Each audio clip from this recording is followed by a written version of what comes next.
سلامونه درنو لیدونکو، نن درته د پند نه ډکه قصه لرم. تمه ده تر پایه وګورئ او زما چینل در سره سبسکرایب کړئ.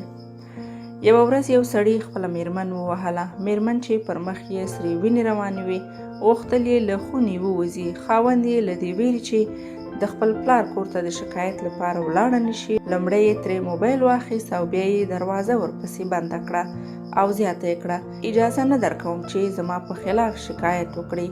میرمن یې جګه شوه، د خونې تشناب ته ولاړه. خاوند یې فکر وکړو میرمن به مې د تشناب له کوچنۍ کړکۍ څخه وتښتي.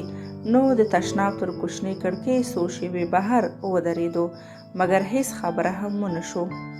بیرته خونې ته راننوت. دې وخت کې میرمن له تشناب څخه راووته او دس یې کړی و.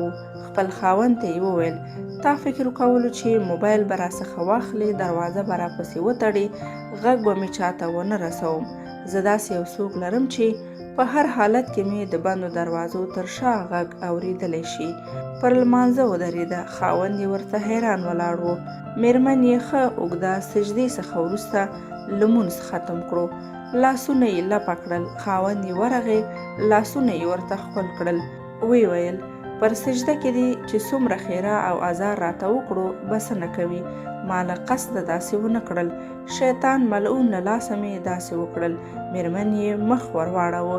په مسکا یې ورته وویل: ځکه خو مې سجده کې درته دعا وکړه چې زموږ مینه دې رب نه کموي، او شیطان څخه مې ستا او ځان لپاره له الله جل جلاله څخه پناه وغوښته. نو درنو لیدونکو، ژوند ښکلی دی، یو بل ته درناوی وکړئ.